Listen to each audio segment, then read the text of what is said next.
I'll start that again. Okay, I want to rattle off some 80s tag teams that are missing. So you And I'll say where I've got them. I'll just let you say your bit, and then I'll just say plus we need. Okay, ready? 5, 4. I just think I bit my lip then too. Jet bleeds. Yeah.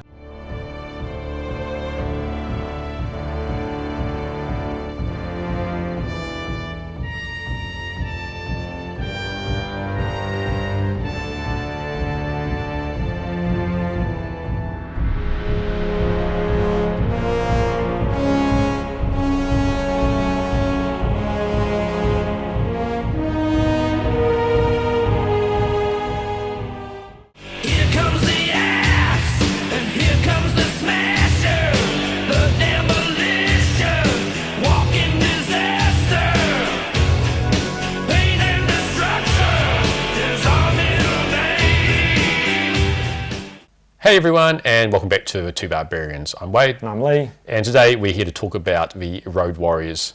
What? Scratch that. Actually, it's Demolition. Yeah. In terms of tag teams of the WWF in the 80s, where would you put them? I'd put them pretty high. I think they're in top 5. Yeah. So you mean your number one is Strikeforce, right? Yeah, but I wouldn't rate. Just that's a personal preference. I don't think they're rated that highly, or they need to be rated that highly. They didn't do a whole lot really, but yeah, I think Demolition definitely made their mark. And you know, like you say, the Road Warriors. I think Vince McMahon couldn't get the Road Warriors at the time, and they were so hot in the AWA, NWA that he basically created his own version of them. So yeah. Yeah. And after that, you had things like Powers of Pain, right? So there was that sort of, you know, the real whole strength.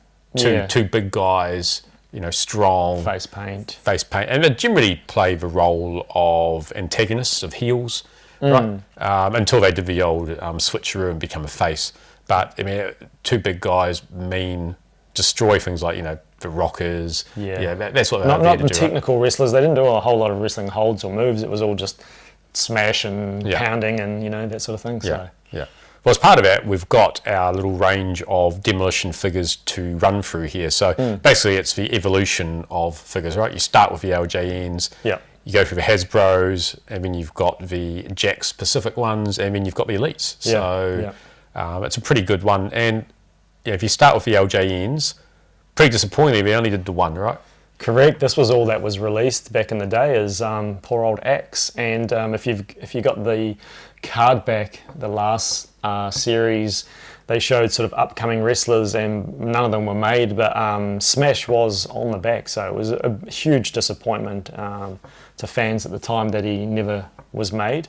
And so what we've got here is one that I custom made. So it's just it was a beta Axe figure that had half his head missing and his nose gone, and I just sort of chopped it up and repositioned it and sculpted the hair and added an extra long tongue, because you know it's Demolition doing their trademark tongue, and you know, and then the face paint too was very similar to sort of like Kiss and Road Warriors, and so we won't bring up the Kiss Demon from WCW. No. So this is really cool that I've actually got a tag team now, because as you say, they are so iconic, especially for that time. And you know, 3-time world champions. I think they had a bit of a record there for having the longest number of days. I think it's been beaten now, but yeah. So it's been beaten a couple of times. I think New Day and the Usos. They're 4th on the list now. Yeah. But I mean, you know, that was LJNs were what we had, and then as that was slowly winding down, and obviously the disappointment, we only got Warlord and No Barbarian as well. Right. So, and then obviously LJN lost the license, and Hasbro picked it up. So. And then the first series of Hasbro's featured Axe and Smash, which we covered off in series 1. If you want to go back and look at that, exactly, you should watch that. And also, just the what would you say, like to correct a mistake we made, we actually said that they came with the masks, and after doing a little bit of research, no, they didn't. No, they didn't at all. It was Crush and Smash that came out in later series that actually included the masks. So, hey, I guess our series 1 Axe and Smash are complete. They are complete. Yeah, makes it even better. Yeah. But I guess just touching back on the LJNs, you weren't overly happy with the original face paint that they put on Axe, were you? Oh yeah, right. It's just sort of red and black. Only because I'd never seen them wear it, and they would always change their face paint. But this one wasn't really one I'd ever seen, and I think the poster that came with the figure actually shows him with this face paint, but I think he only possibly ever wore it 1 or 2 times. And the way I painted him is just a little bit, closer to what we used to see him. Usually like silver or silver and red just seemed to be Axe's theme. Sort of usually you had almost like a triangular axe and some silver because he's the axe. So yeah, so I personally I prefer my 2 better than the original. And that's good. I mean, I believe that Big Rubber Guys has sort of filled in a little void as well by releasing they released a Smash and also a Crush, I think, as well, haven't they? Yeah, in one of the early series they did X and Smash. So they finally released like Big Rubber things, and the Axe is in a very similar pose. Yeah. And they actually included variants of the face paint. So they actually did a face paint similar to the LJN. I think they were chasers. So that was sort of the first big rubbery one. And then they've just done a new series of them. So the first Big Rubber Guys had the jackets, and now the new ones are like in their ring attire. Yeah, so, which is basically what you get here with the Jakks Pacific ones, right? Yeah, and Hasbro. So so the latest series has got Bryan Adams as Crush. Yeah. So thoughts on the Hasbro figures? I mean, I like them. I love them. They're great. Yeah, I mean, Hasbro's are just great all round, and they didn't really do many stinkers, if anything. The jumpers are probably the worst, only because of that whole jumping gimmick kind of spoiled the sculpt. But they just look great, they're just nice and representative. And then Crush is cool to finally have him, and you can have that third member of Demolition. Yeah. And I think he was on their 3rd title reign. Crush was more of the one that was a champ with Smash. Yeah, he was. Yeah. So then after the Hasbros, we moved into Jakks Pacific. Classic Superstars. Classic Superstars by Jakks Pacific. And that was a really wide-ranging toy line, right? Yeah. So I don't personally have a lot of them. I think I've got a couple because back in the day I mistook them that they were Elite figures, not realising that the real obvious way to tell was just for different sculpt around that sort of the hips and the thighs, and then the hands have got that slightly different articulation where it feels more it's actually in the palm for the articulation rather than in the actual wrist. They're not bad sculpts, but the bodies, they share a lot of bodies and they're a little bit generic, and the articulation of the legs is terrible on them. But they did such a deep range of characters and stuff that by the time they brought out this X and Smash, would come with the masks, so. Yeah, and they're good masks too. They're real Mad Max style, right? So real Mad Max, Lord Humongous sort of Freddy, not Freddy, Jason. That's really cool. And then the ones we don't have here are the first WWF Elite figures.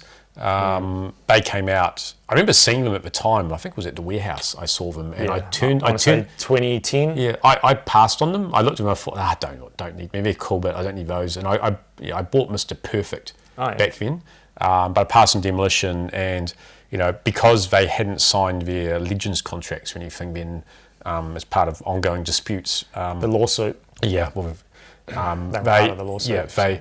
We never thought we'd get new figures of them, right? No. So you regretted not picking them up. And I saw them and I regretted it at the time too. But you had one. I did. I managed to pick up Smash and a lot, and I thought it was pretty cool, and I was hung on to them for a long time hoping I'd come across X, and I never did.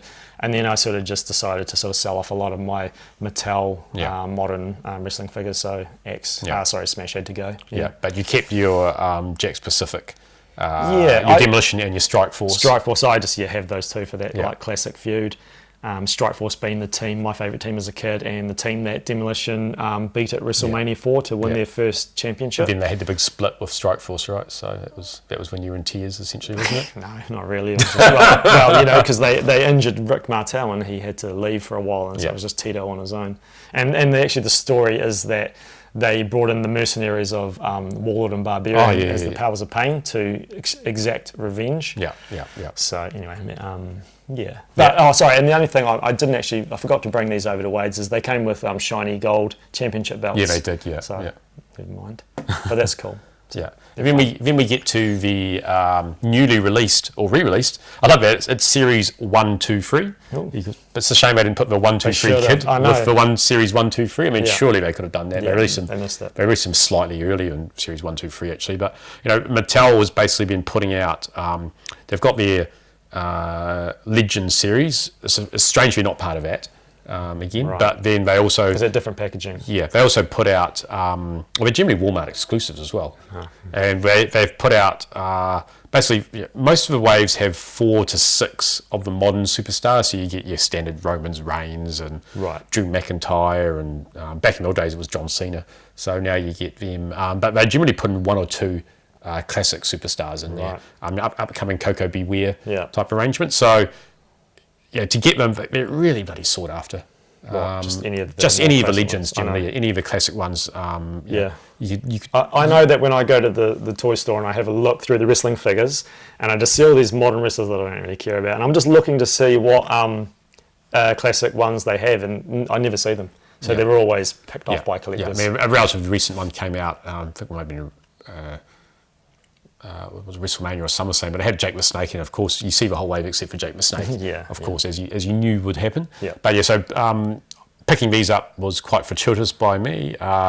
Generally sold out in most places online, or waiting on more stock to arrive. Generally charge a little bit more for them because they know that people want to buy them too. So they've been excluded for so long because of that lawsuit. They were no longer under license, and so that's what made them so sought after the original release by Mattel, because you couldn't. I don't know, at least 10 plus years of no Demolition figures. Interestingly, Ringside Collectibles put out as part of their own line, the first ones they did were the Road Warriors, followed by Demolition, but the Demolition basically came out the same time as the Elites came out, so it was sort of the... Who's this, Ringside Collectibles? Ringside Collectibles, yeah. So same scale. But they other people believe that it's more sort of AEW side sculpting. Same, they believe that the manufacturing is done by the same ones as in the good AEW. or bad?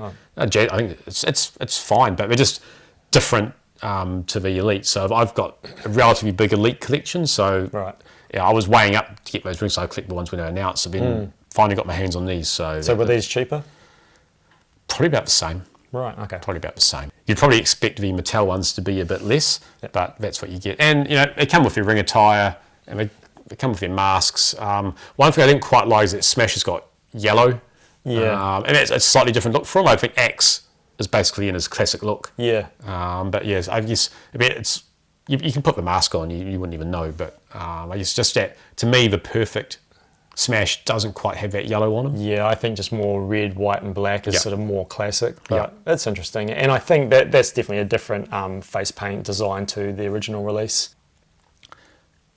And now that I've got my classics looking Demolition, I can pair them up against other tag teams that I'm very fond of from the 80s. I've got the Rockers, I've got the Heart Foundation, still waiting for them to play out Barbarian so I can complete the Powers of Pain. I mean, I've even got Rhythm and Blues. So, yeah, I'd still like to see Young Stallions, British Bulldogs, so Davey Boy and Dynamite Kid, Strike Force, the Rougeau Brothers. To me, that was just that classic era of WWF tag team wrestling, and the division was just so cool in that time, and it would be really great to see all those teams. Would you stretch as far as Power and Glory?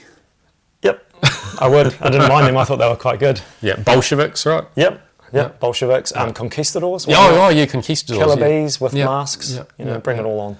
Yeah, perfect. So thanks again for watching. From the Two Barbarians, I'm Wade. And I'm Lee. We'll see you next time. And Wade, remember, the battle might be over, but our toy shelves remain legendary. See ya.